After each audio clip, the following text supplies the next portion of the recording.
What's going on, Lions fans? Welcome to the Pride of Detroit YouTube channel. My name is Miko, joined once again by my guy Morgan Cannon, and this is your go-to place for all things Lions related. That includes news, updates, analysis, and so much more. Morgan, today we are going to be getting into a conversation that I thought we had kind of put to bed a couple weeks ago when we had the conversation about Jameson Williams, whether or not he was deserving of an extension.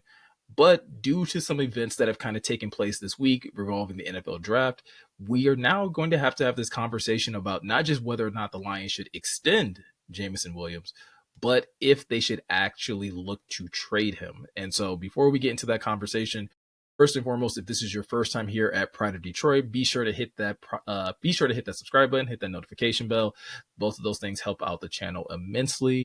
But yeah, like I said, Morgan, we kind of have to have this conversation now about whether or not it's a good idea to trade Jameson Williams. And I'll be completely honest with you, I did not think we would be having this conversation considering the season that he just had last year. Yeah, no, I kind of hate it.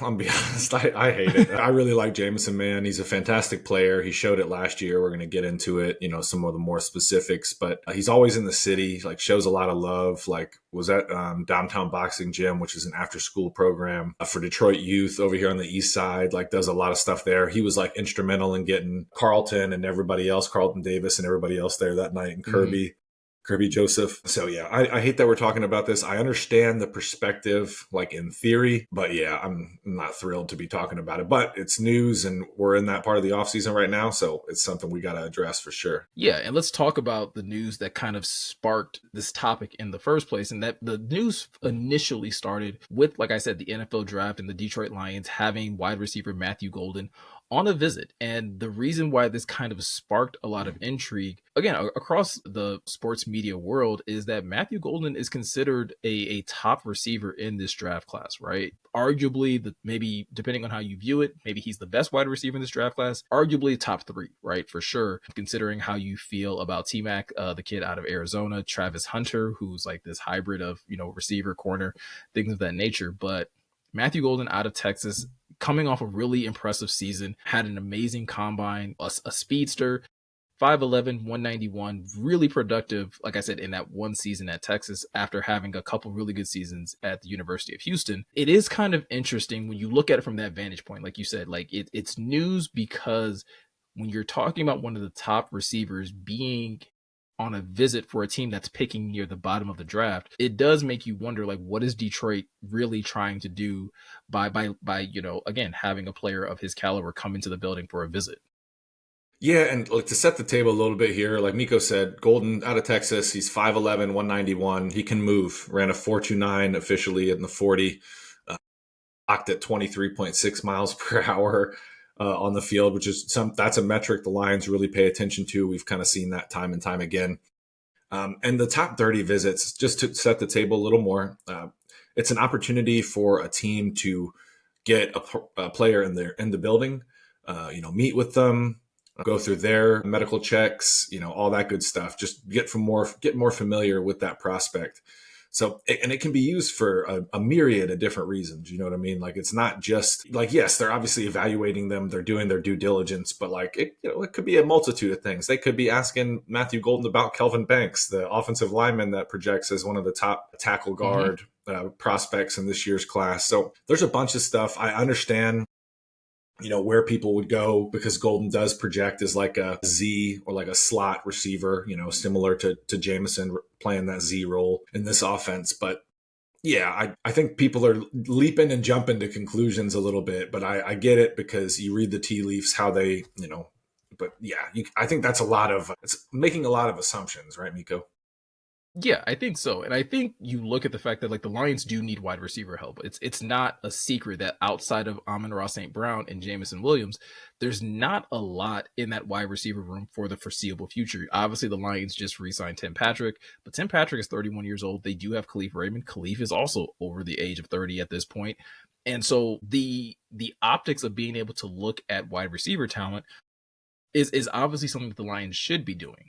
Looking at Matthew Golden, I agree with you, Morgan, is kind of just doing your due diligence, because you never know who might fall. Obviously, he has all the measurables that should make him a higher draft pick, someone that's taken off the board well before the Lions pick. But crazy things happen. Last year, we didn't think Terrion Arnold was going to be dropping to the 20s, and it happened. And so if you're the Lions, you do have to do that due diligence of trying to understand what are his medicals, where does he possibly fit in our scheme. But I almost kind of lean more to one of the other things that you said, where maybe this is a visit just for them to get a little more familiar with some of the other players on this Texans offense, whether it's Kelvin Banks, the offensive lineman that you mentioned, maybe the quarterback at Texas, Quinn Ewers. Maybe they want to possibly spend a later round pick on him. There's so many other things that go into that top 30 visit outside of like, oh, well, clearly the Lions want to draft this player. Yeah, and like sometimes scouting departments, man, these pro personnel departments, like if you're thinking about it from like the team perspective, they're playing the long game. You know what I mean? Like Yeah. they're getting a baseline evaluation. Like, well, they're getting even more of an evaluation by having him on a top 30 visit. Because say he's a free agent in 2028, you can go to your pro personnel departments and be like, all right, well, what do we have here from his visit? That was 3 years ago. Like, let's freshen up on it. And it just helps you make a more informed decision when that time comes, if it should come. So that's another thing to like keep in mind if you're like learning more about this process. Is that's how these departments run, man. They're planning for the here and now, but also the future. And I get that for sure. You're doing your due diligence, man. You have 30 of them, right? They talk, top 30 visits. It'd be smart to use all of them. Like, it's just more, you'd rather have more information on more players than less. That's just the simple, fact of it. And what if it's just like a tactic to kind of throw other teams off, right? For Like, sure. we all think we know what the Lions need, but if you start bringing in players, like you start bringing in corners, you start bringing in receivers, you start bringing in tight ends, specifically that are expected to go high, like maybe you get a couple teams that are like, man, are the Lions really interested in Matthew Golden? Like we've seen them, do X, Y, and Z. Maybe they'll trade up. Like it's almost like a chess game in that way. So like you said, I think there's a lot of other things that should really be focused on when people look at the Lions choosing to have Matthew Golden come in on a visit. But with that said, like we said earlier, like the Lions do need wide receiver help. I think most of us would expect the Lions to possibly look for that later in the draft. But if the Lions did take a wide receiver high, let's say like somewhere in the first 3 rounds, do you think that would have any kind of impact on Jameson Williams and his future here in Detroit, or at least like his immediate future here in Detroit? I mean, if they were gonna like in some crazy reality move up and pick a guy, like trade up a little bit and pick someone at like 19, then like that could impact the long term future, because we know 14 is going to be in the building, right? St. Brown's not going anywhere for quite a while. Like you talked about, there is a need long term beyond that. But in other junctures, I don't think it would matter at all. Like say they went with like a Trey Harris or a Jaden Higgins in rounds 2 or 3. Those guys project more of like an X. So that could be something where they get some work as a rookie, but they're projected to take over for Tim Patrick at the X in in 2026. So that's an example too, where I don't think it would affect Jamo at all. And I do think there's this misconception out there that you simply cannot pay 2 receivers top money. And Yeah. while it is tough, like there's variables to roster construction that changes things a little bit. But you look at the Eagles, man. Like, yes, they allowed some players to walk this offseason, but they retain a ton of their talent. That's why they're so loaded. Howie Roseman has done a good job of drafting, and he's done a good job that department, the rest of his team, of retaining the talent. So they have Devontae Smith, they have AJ Brown under contract. Those are both 2 highly paid top tier receivers. So there is a way. Yes, like it might be tough, but if Jameson Williams, man, like turns in another crazy season, this is my chance. I want to get on my soapbox a little bit here, man. We can't diminish what that man did this last in 2024. Like, I know there was the hiccup with there's been speed bumps here and there, but he put together a complete season last year. He was the dynamic playmaker he was billed as coming out of Alabama. That tape is still, I love going to watch his tape from Bama, man, because he was leaving. Yes, everyone's like, oh, there's fast players every year. For sure, there are speedsters, but you put Jameson out there, man, he's erasing SEC angles, and he does it in the NFL too. There was that crosser he caught, I don't know who was that against, maybe Seattle. And he started high stepping at like the 25. Okay. Like that's just Come on, man. And then he was making big time tough catches over the middle in 2024. He blocks. He does it all. So I'm tired of people treating him like he's Ted Ginn or Meyer Brand Tyreek Hill. All right, we're going to stop that. You know what I'm Yeah. saying? No, and I think that's a very important thing to kind of point out, because that's the thing that I like, to your point about it doesn't really matter where the Lions draft another receiver. That doesn't mean that they can necessarily replace the production that Jameson Williams had. Like you said, suspended last year, missed a couple games, still went over 1,000 yards. Like, it's crazy to think that if he actually had played the entire season, we're talking about a receiver that's probably putting up over 1,200 yards, probably over 10 touchdowns. Like, that's how explosive he was last year. And you continue to look at him and say, and again, I understand this is probably one of the reasons why some people feel like the Lions should move on. You continue to say, if he just puts it all together and grows up, right? Like, it doesn't have the off the field concerns, how dynamic he can be. But I continue to look at him as a player, and it may sound terrible to say, right? But I am still of the opinion that the things that we have seen Jamo kind of stumble over are not the worst things in the world to They're have not. seen, right? Nope. I will take what Jamo has had to deal with over anything that most of the receivers at Kansas City have had to deal with, 100%. right? Like, and I don't mean to compare, like, missteps in the NFL to say like, well, that's not as bad, but like, It's essentially, like, not. we are talking about someone that I don't feel like is a bad person. He does need to mature a little bit. He does need to become more self-aware. Absolutely. I'm not saying he doesn't, but those aren't like, those types of mistakes that he's made for me are not the reason to be like, yeah, we just got to get him out of here as soon as possible. And I think that's the other thing. If you want to say that the Lions should trade Jamo, fine.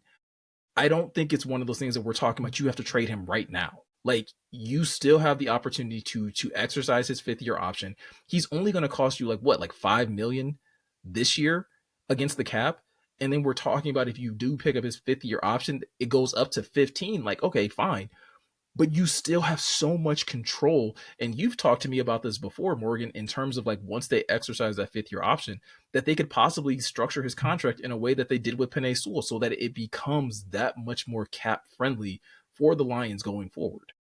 Exactly, Miko. That's a way they could, if JMO does go off, and I don't blame Brad for this. This is just good business. I think they're going to pick up his option because they're like, okay, we saw enough last year. They're going to be like, hey, you go crazy in 2025, help us get a ring. So we can pay you just like, St. Brown, and they can, I've talked about it. You can alter cap hits so that they're not happening in the same year. If you tack it on and you backload that contract just a year or two, like keep his cap hits manageable, like in 2027 and 2028, and have it kick up 29 and 30, well, that's future problems. And we've said it a bunch of times. Once that new CBA gets restructured, man, that cap's going to jump, because that's why they're pushing these international games so daggone hard, man. So they're going to come to these television networks and be like, the price of the brick has gone up, my friends. You know what I'm saying? Like, so Yeah.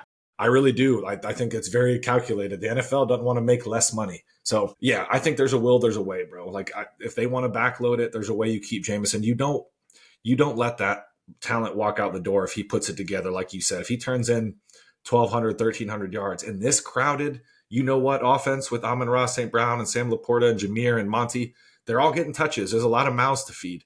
So that means he's averaging like 20 yards a catch again.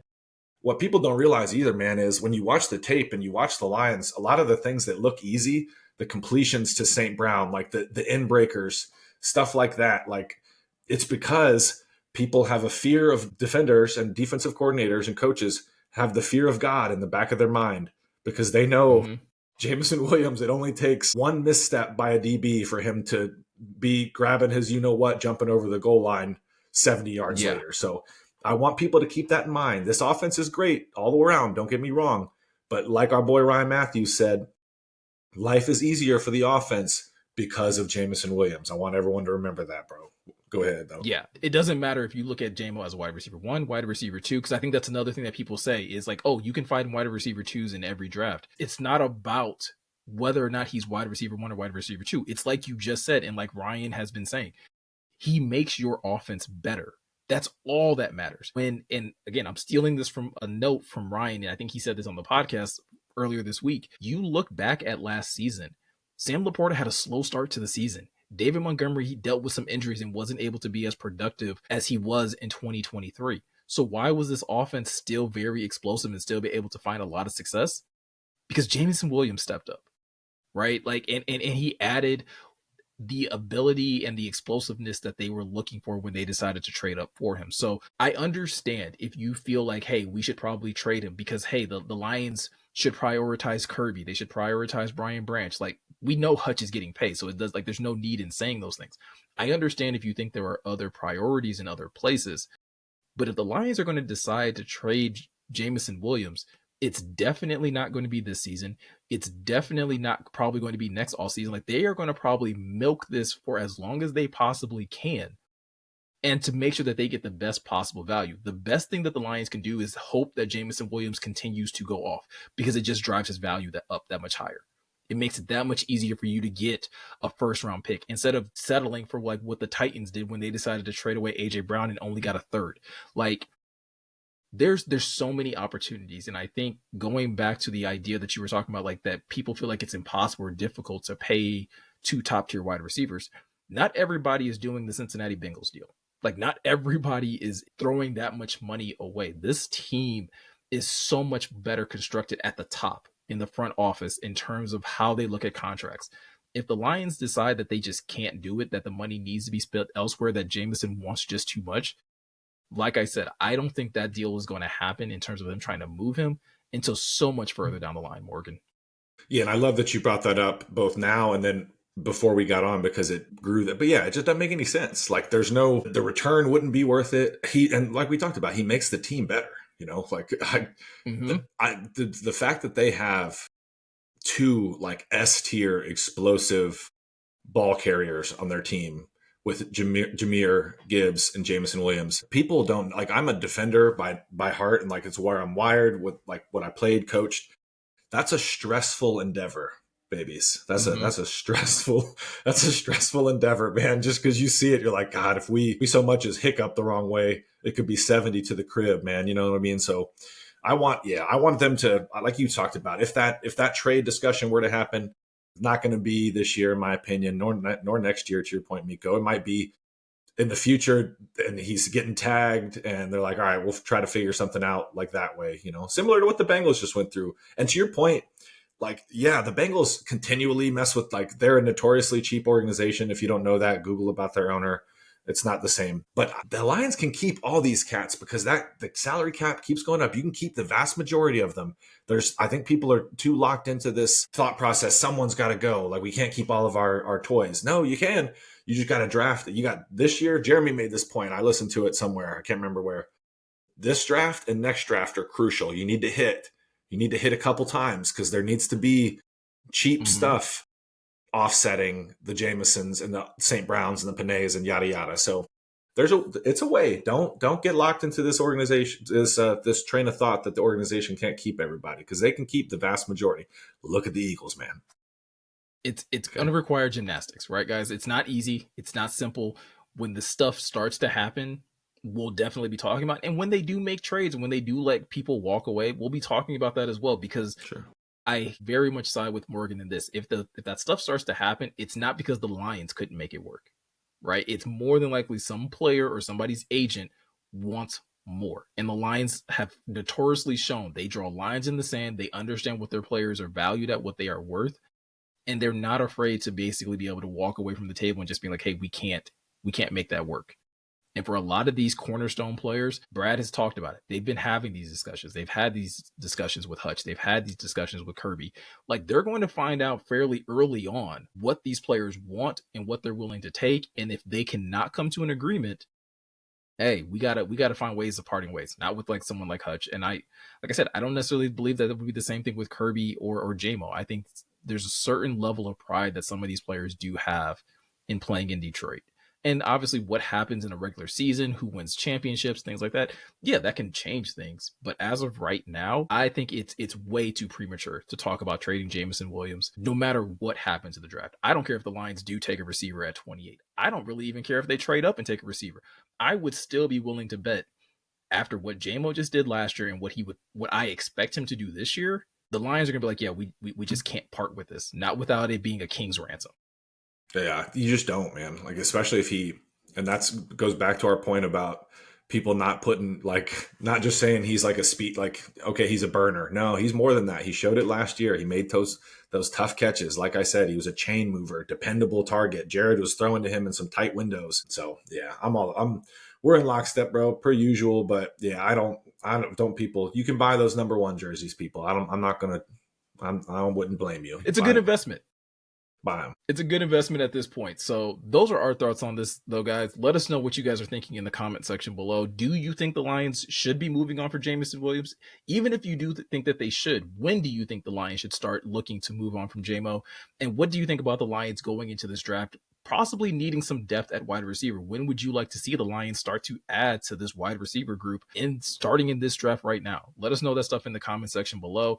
Also, if you are looking for any more additional Lions information or any more news or updates or anything like that, you can always check out prideofdetroit.com. New articles are being uploaded every single day. We're getting that much closer to the draft. There's even more draft profiles that are coming out about some possible targets of the Lions. So, like I said, if you want to stay locked in on that information, go over to the website. There's new stuff every single day, multiple times throughout the day. And if you want to stay locked in on what we're doing over here on YouTube, whether it's videos or live streams, all you have to do is hit that subscribe button, hit that notification bell. That's going to keep you locked into everything that we're doing over here on YouTube. So with all that said, I'm Miko. He's Morgan. Thank you guys for taking the time to watch, and we'll see you guys in the next one.